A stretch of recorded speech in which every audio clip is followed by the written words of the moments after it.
Hola, ¿qué tal amigos? Yo soy Arnaldo Díaz y esto es Hablemos de Aviación. El domingo 30 de mayo del 2009 fue uno de los días más oscuros para el mundo de la aviación.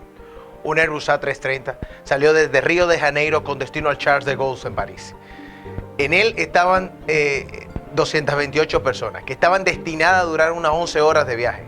Cabe destacar que el A330 está diseñado con una tecnología tan avanzada que literalmente puede pilotearse solo. Y es muy importante que digamos esto para todo lo que vamos a hablar dentro de esta historia. Hoy vamos a hablar del avión 447 de Air France.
El asunto del vuelo 447 fue muy complicado al principio.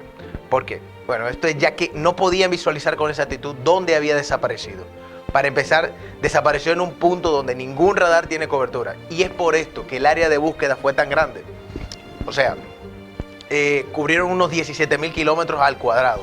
En un primer momento fue un misterio porque desapareció en ese punto del Atlántico donde todos los vuelos comerciales que siguen esa ruta están momentáneamente fuera de las pantallas de los radares, hasta que recuperan el contacto con las torres de control de Senegales en África.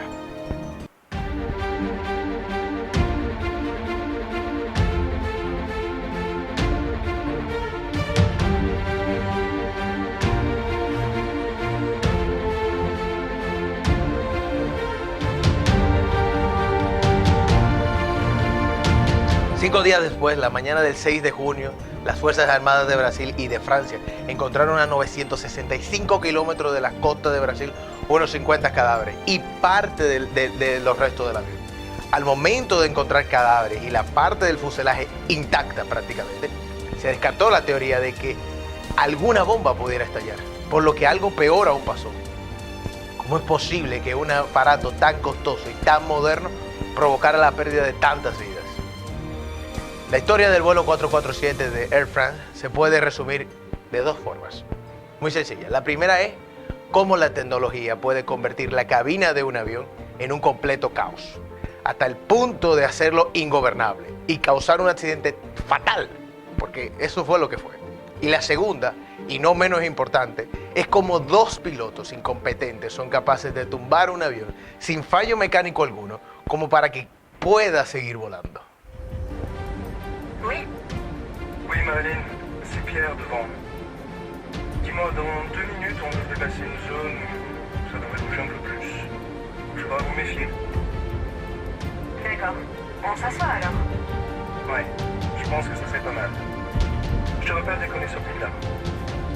Los primeros restos fueron encontrados 2 días después, exactamente el día 3 de junio. Entonces, fue ahí cuando se inició una larga búsqueda submarina para recuperar del fondo del océano las cajas negras, porque es ahí donde queda todo grabado. Las conversaciones que pudo haber existido entre los pilotos y los datos del vuelo por igual. La búsqueda duró unos 2 años, no dio frutos hasta el 2 de mayo del año 2011.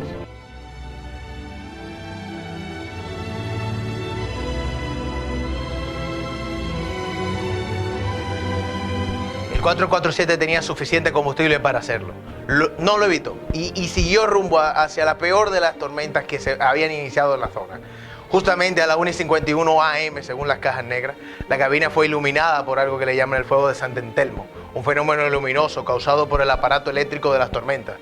Algo que es común en esas latitudes, pero tampoco ahí atinaron a virar en la aeronave. A eso de las 2 AM se presentó en la cabina el copiloto David Roberts, luego de haber realizado su descanso, y el capitán Dubois, le cede el asiento izquierdo para entonces ir a dormir también. Cedric Bonney se quedó al mando, a pesar de que Roberts tiene más horas de vuelo.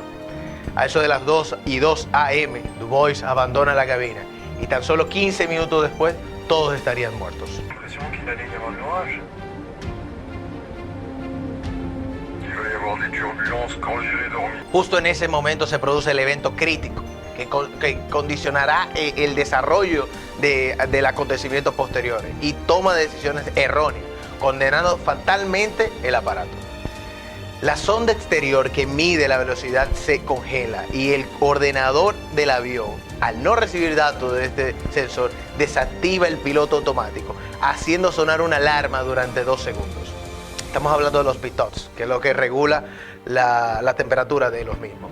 Normalmente los pilotos reciben entrenamiento específico para responder a esta alarma, que no es grave, la verdad no lo es, pero el avión está en perfecto estado de funcionamiento, solo que el velocímetro se ha parado. Bonin, el copiloto, y Robert no habían recibido instrucciones al respecto todavía, para desgracia de los que iban a bordo de este avión.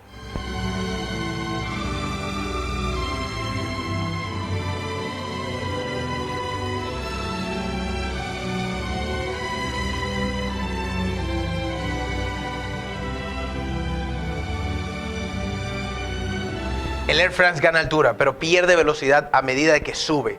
Primero salta un aviso indicando que se ha salido de la altitud programada y después se dispara la terrorífica alarma de entrada en pérdida. Entrar en pérdida, en términos llanos, significa que el avión se está cayendo del cielo. Coja usted mismo un trapo de cocina, levante la mano, la tira a la altura de sus ojos, suelta el trapo y tal como cae el paño al suelo es como se cae un avión en una entrada en pérdida. Técnicamente, una pérdida sucede cuando las alas y los motores del avión pierden capacidad de sustentación, cuando vuela en posición vertical, directo al cielo, como si fuera un cohete. Las alas no tienen sustentación, llegando a un punto los motores ya no pueden hacer nada, o sea, no pueden subir más y entra en pérdida. Lo que ocurrió con el Air France fue exactamente esto. Subieron el morro, pero el avión iba descendiendo.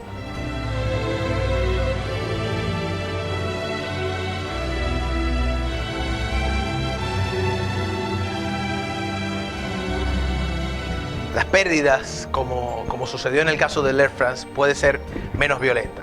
El avión está intentando subir con el morro, apuntando hacia el cielo, en un ángulo de unos 30 grados más o menos, pero la altitud de crucero en la que estaba era de 35.000 pies. Entonces, los motores pierden eficiencia y empuje porque el aire es muy fino. Luego el avión pierde altura, cae pero de una forma no violenta, como en el ejemplo del trapo que le había puesto hace poco. Al ser entonces de noche, en una zona de tormenta, por las ventanas de la cabina no se veía nada más que oscuridad. Así que estaban volando con los instrumentos a ciegas. Los pilotos están perfectamente entrenados para hacerlo. Se podría decir que la mayor parte del tiempo vuelan así, pero en este caso no tenían el dato de la velocidad.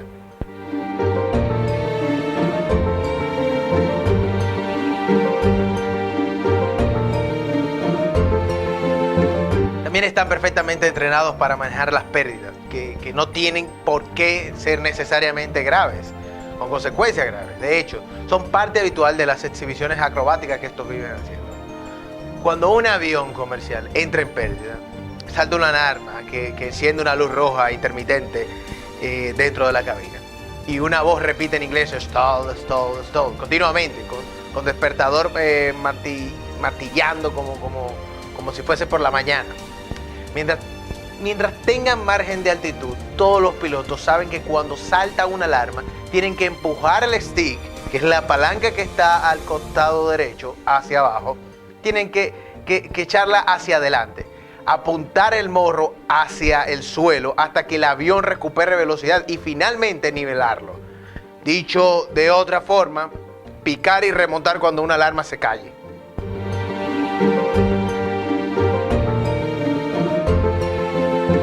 Por algún motivo, los pilotos del vuelo 447 ignoraron esta alarma, que en las transcripciones que se escucha hasta 75 veces.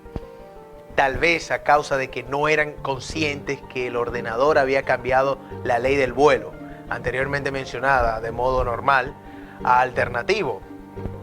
En modo normal, el ordenador había corregido la entrada en pérdida y puede que los aviadores creyesen que era un aviso falso. Now, another alarm rings out. The stall warning. Bonnie, el copiloto, hizo justamente todo lo contrario, hasta que se estrellaron. Estuvo tirando el stick durante toda la secuencia del accidente. Un detalle relevante es que los sticks modernos son como los joystick, digamos, de los videojuegos. Es decir, no son más que una mera palanca eléctrica que inyecta datos en el ordenador que controla todo el avión. Es igual como estamos a veces jugando Play. Le echamos para adelante y sube o baja. Con una palanca antigua, analógica, el piloto notaba la presión del aire sobre los planos de cola al moverla. Por lo que de haber volado con una estaría mejor. Bonnie se habría dado cuenta de que a pesar de estar tirando el stick, no tenía que hacer fuerza. Luego no estaba subiendo. Las antiguas palancas eran en realidad una barra de 2 mangos. De estas que eran 2 así. Una para el piloto y otra para el copiloto. Cuando uno tiraba del stick, la palanca de su compañero se movía.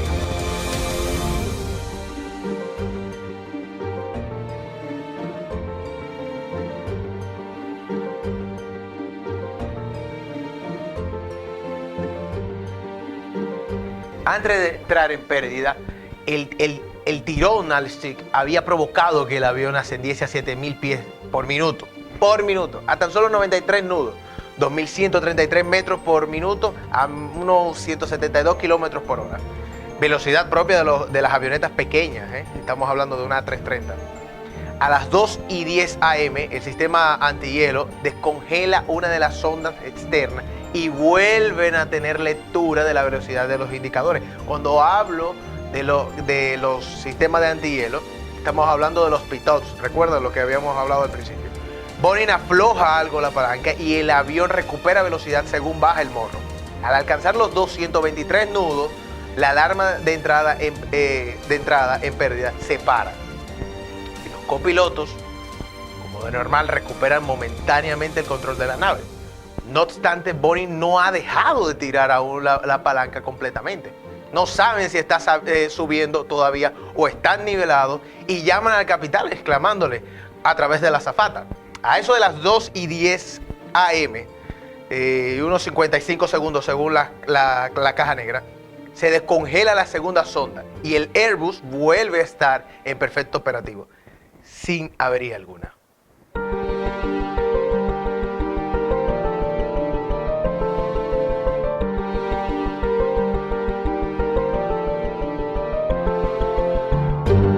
A las 2:11 AM, Bonnie pregunta a ver si están en toga.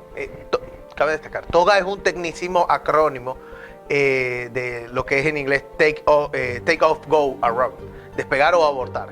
Durante estas dos maniobras, los pilotos necesitan ganar velocidad y altura al radio más eficiente posible, así como ponen el avión en velocidad toga y suben el morro hasta conseguir el mejor ángulo para ascender eficientemente. Al parecer, Bonnie estaba intentando poner el Airbus en toga a casi 38.000 pies de altura, lo cual es imposible, ya que, como comentábamos antes, a tanta altitud los motores pierden empuje y las alas suspensiones, al ser el aire mucho más fino.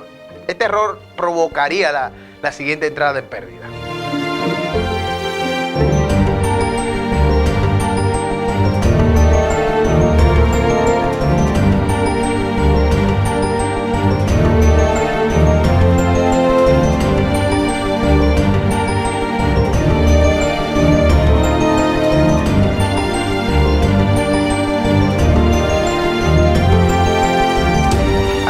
2:11 AM y 10 segundos, el Air France ha alcanzado 38.000 pies. Alcanzó 38.000 pies.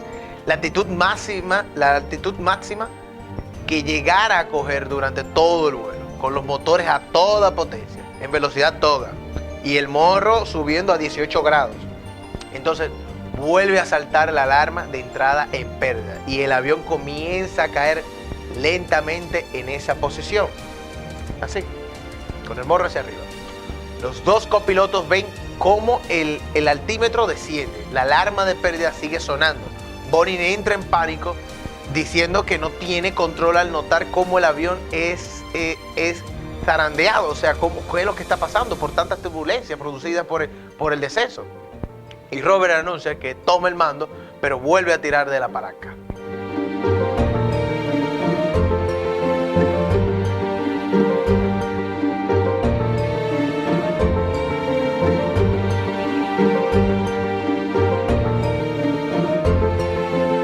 El capitán volvió de su descanso y a las 12:11 y 43 segundos el capitán llega a la cabina y pregunta a ver qué diablos están haciendo, por qué hay tanta turbulencia. Los copilotos le comunican que han perdido el control del avión.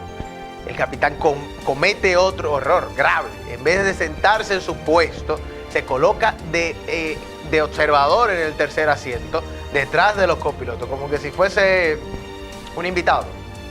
Y no toma el mando del avión con sus propias manos, aunque es un comportamiento adecuado durante una emergencia, cuando el fuselaje está siendo sacudido por las turbulencias. El cuerpo de los copilotos le ocultan indicadores que podrían haber ayudado a comprender la situación.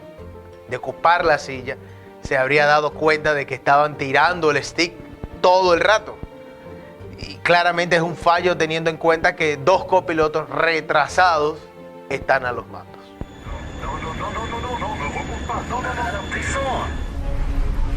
To get out of the stall, Robert knows he must get the nose of the plane pointing downwards. Alors donne-moi les commandes. À moi les commandes.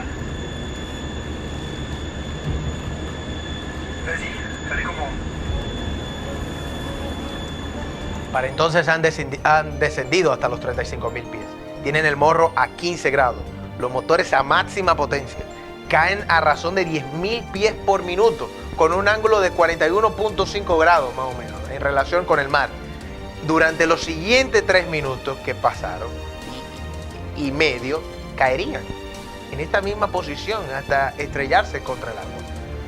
La alarma de pérdida deja de sonar, o sea, no volvió jamás, ya que el ordenador considera los datos que recibe de las ondas erróneas a causa del ángulo de ataque.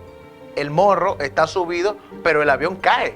Es lo que hablábamos ahorita. Iba en esta forma, descendiendo. Al dejar de sonar, los tripulantes creen que la situación ha mejorado, cuando es justamente todo lo contrario.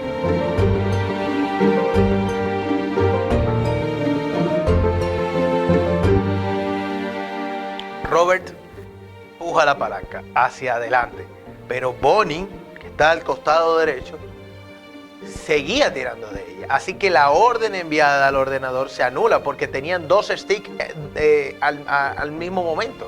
Es decir, activados los dos a la vez. A las 2:13 AM con 40 segundos, a las 2:13 con 40 segundos, empieza a gritar, sube, sube, sube. Y Bonin le responde exactamente, pero ¿para dónde voy a subir? Pero si he estado tirando todo el tiempo de la palanca. Entonces el capitán se da cuenta del error y da orden de descender inmediatamente. Robert ordena a Bonin que suelte los mandos y por fin empuja la palanca hacia adelante. Era muy tarde ya, era demasiado tarde. Estaban allá a 2.000 pies y 600, o sea, a 2.000 pies estamos hablando de unos 600 metros de altura. Y el ordenador vuelve a disparar otra alarma avisando que están muy cerca del suelo. No tienen margen para recuperar la pérdida con las maniobras de picar, coger velocidad y remontar. Para más agravantes, un Bonin histérico, o sea, un copiloto que se estaba volviendo loco, vuelve a tirarle el stick por encima y por última vez.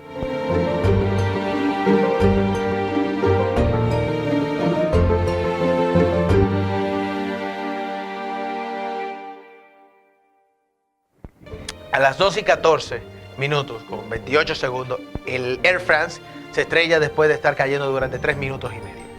No está claro si los pasajeros fueron plenamente conscientes de lo que sucedía. Lo que no estuviese durmiendo habrían visto el fuego de San Telmo al iniciarse los eventos y habrían notado el mismo extraño olor que había en la cabina cuando realizaron el primer viraje al intentar evitar la tormenta. Según dijeron los meteorólogos que comentaron el incidente, podría ser el ozono o el 03 que se generara durante las tormentas. Habrían notado las turbulencias y sacudidas de la caída, pero no el hecho en sí de que se iban al mar, porque el interior del fuselaje estaba presurizado, siendo difícil de discernir si suben o si bajan. Entonces, con el morro inclinado hacia arriba, y porque no fue una pérdida muy violenta como habíamos hablado. Al principio no lo fue, ni siquiera al final, cuando ya estaban a 600 metros de altura. Entonces, tal vez las azafatas hubiesen avisado que iban a atravesar una zona de turbulencia y las considerasen normales. Y tal vez ahí, en ese momento, quién sabe si se hubiese hablado a alguien. Amigos, esta fue la historia del vuelo 447 de Air France.